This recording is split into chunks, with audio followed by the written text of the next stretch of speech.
Jambo fellow adventurer, I'm Mike Dooley, and for the past 17 years I've been writing, speaking, and teaching on the nature of reality, with an emphasis on living deliberately and creating consciously. And I want to welcome you to the third free video in this series. You're likely watching this either because you saw the first two videos, or you've actually experienced my Playing the Matrix program. If either has resonated with you and you've only seen one, I highly recommend the other. Until then, in this video, I'm going to tell you how to perform miracles, knowing you're making progress, doing the right things, and on the right path. Then, I'll share with you information on a brand new series of courses I've created to help you laser focus on 6 specific areas of your life that you might like to transform: wealth and abundance, livelihood, health and healing, romantic relationships, losing weight and looking great, and happiness. Now, let's talk about miracles.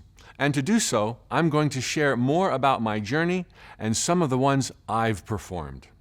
If you are where I was 17 years ago, wanting massive transformation, seemingly facing insurmountable odds, without even a tunnel to look for a light in, when it seemed like nothing you do might be good enough, come on, you dream of champagne and caviar, yet maybe you now go to a job you hate. I get it.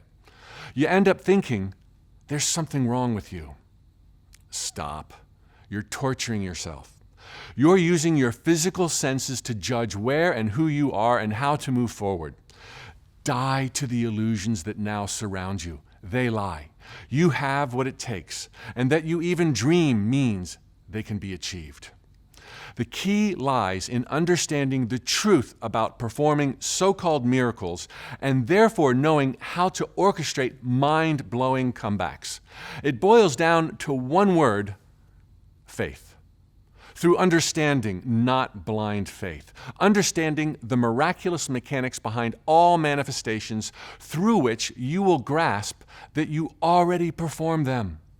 Yet they're rarely, if ever, apparent until long after they've happened. You've probably heard me share my GPS analogy that parallels the miraculous mechanics of every manifestation. If not, in a nutshell, what's the first thing that has to happen in order for you to have a new adventure in your car to a destination you've never been to in your life? Synonymous or parallel to having a dream that you now yearn for that hasn't ever come true, so it's totally unfamiliar territory. What's the first thing that has to happen in that adventure for you to get going?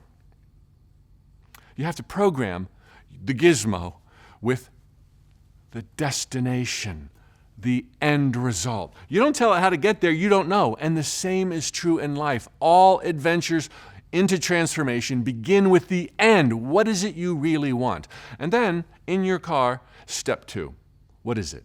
Now, it could be many things. So let's just say the car's running, your seatbelt is on, and Barry Manilow is blasting Mandy. Yeah, I hope not, but okay. The second thing that has to happen is you have to put your car in gear. If your car's not in gear, you're contradicting yourself. You're saying, I want to go there, but not yet. I'm waiting for my ducks to line up. And it won't matter if there's a vision board in the back seat. The system was designed by geniuses to not help you until your car is in gear and you are rolling. Then and only then, guidance is forthcoming. You can't even go in the wrong direction. Make a legal U-turn, which is guidance that does not come when your car's in park. The third parallel is equally uncanny. Let's just say you're going to a new best friend's home for tea on a 3-hour drive to a town you have never been to your entire life. At what point will you understand that every left and right-hand turn you took was spot on, perfect, a miracle? Not until the final seconds, which is terrifying, because that means 2 hours and 59 minutes into the journey, everything looks weird, and you're at risk of using your physical senses to judge your progress or seeming lack thereof. You might draw the bogus conclusion that it's not working for you because you have invisible, limiting, self-sabotaging beliefs and think that you better go home and watch The Secret 30 more days in a row. All the while, it was working for you. The entire path you tread was filled and lined with miracles that were invisible because the journey hadn't yet played out. The point here in life, just because you can't see the miracles doesn't mean they're not happening. They are. You're caked in them. Understanding is the basis of all of my work. Yet I had to prove it, live it for myself to properly share it. Here is a story from my life where a big miracle transpired. I already told you 17 years ago I was praying on my knees at the side of the bed to God for help, that I stumbled into general end results. I dreamed of details without attaching to them, and I got busy not messing with the cursed house. And at first, it seemed like nothing changed. I even remember whining to my mother, probably driving home from an unappreciative Rotary Club talk, hitting her house on the way to mine and bumming a few cigarettes while declaring, "When is my life going to take off? I'm sick of this. Where's the magic?" I was sending out free emails, building the tut.com website where nothing I tried worked. Online shopping bombed. Affiliate marketing bombed. Writing an audio program that was like climbing Mount Everest. It was to be 12 hours long. I was truly embarrassed to be me. I remember working out of my home at the time, being afraid that a neighbor might see me Monday through Friday, 9 to 5, because they might ask me what happened to my t-shirt company, what happened to my life, what's going on with Mike Dooley. It was truly awful. Yet I was keeping busy. I was preoccupied, and I wasn't therefore able to see how each of my activities was building upon the other. My audience sizes, for example, grew from an average of 2 people to an average of 50. I even had a few overseas gigs, and when those dried up, I kept touring by inviting myself to cities. The audio program was finally done, and nice reviews were coming in. And then I got a phone call that would change my life. I was invited by 2 Notes from the Universe fans from Australia to be in a documentary that would be called The Secret. I was like, "What's the secret?" And they're like, "It's the law of attraction." I was like, "Oh, okay."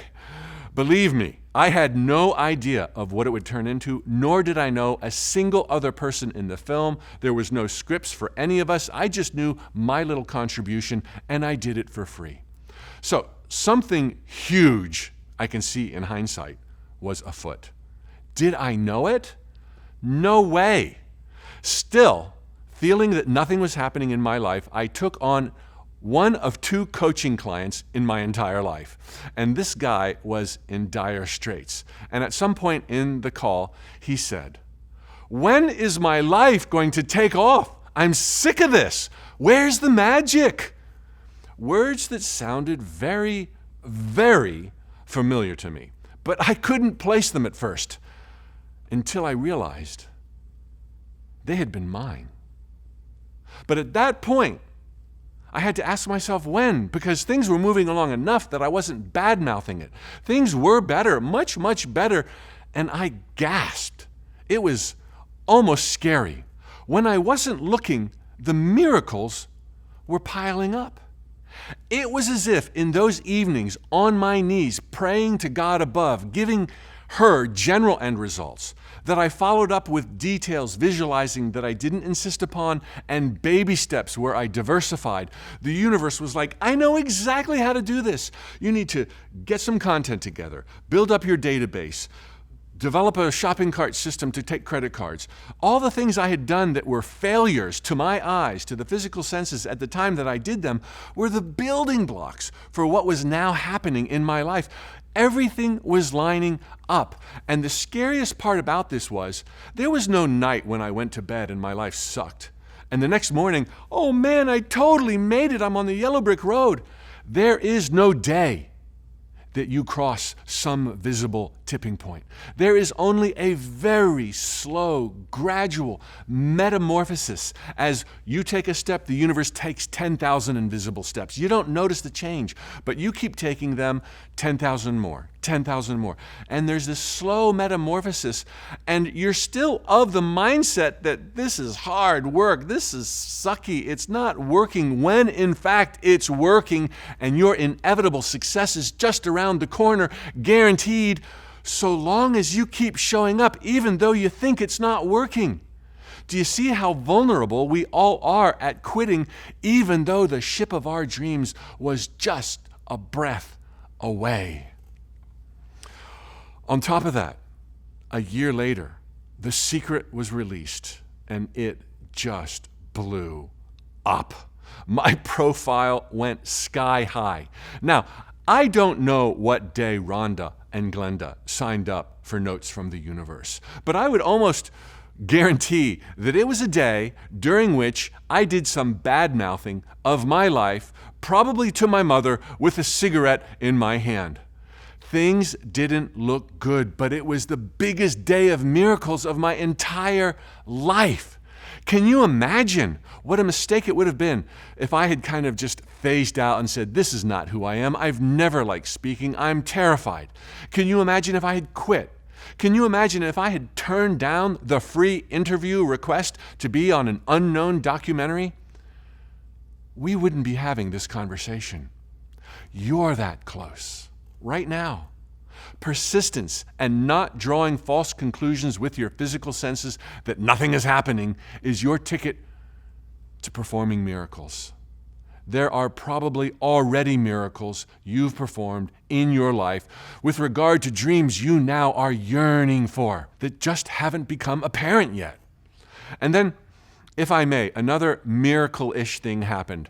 Back when nothing was working, Mom and I, Andy included, my little brother, used to have mastermind weekly meetings where we would try to inspire one another, even though nothing seemed to be working, particularly in my life. And I would launch into, hey, I want this to happen, I want that to happen. Oh, I heard from Steven Spielberg the other day. And I'd start making stuff up, but speaking as if it was true. And I would launch into something like, I just heard from my contractor in Hawaii, and my custom home on the windward side of Oahu, it's going to be finished in 2 months. And he tells me that the waterfall through the master bedroom is to die for.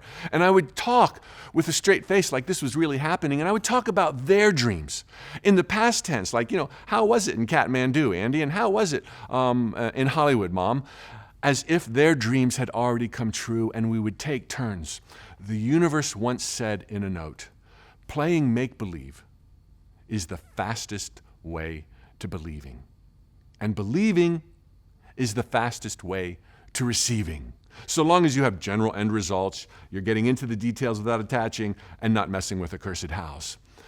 Well, fast forward to after The Secret came out, and then it became a book, not just a DVD. And my bio, along with all the other contributors, was in the back. I get a phone call from the family assistant to the Hopkins, telling me that Stella has just read The Secret along with Anthony. They absolutely loved it. They read the bio in the back where I had said that previously in my other incarnation I sold 1 million t-shirts.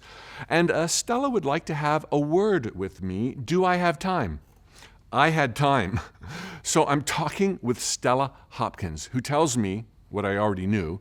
Anthony Hopkins, Sir Anthony Hopkins, is truly the Renaissance man. Not just an actor, but he's a composer, he's an artist, and he's a doodler in the backlot between film takes. And he has this huge collection that she wants to put onto t-shirts. Mike, do you still have contacts in Japan? Yeah, I do. They're great friends of mine. She put me on hold. I could hear the Charlie Brown, wah, wah, wah, Mike Dooley, wah, wah, wah, Secret, wah, wah, wah, t-shirts. Mike, Anthony would love to meet you. Next time you're in LA, you're invited to our home for dinner.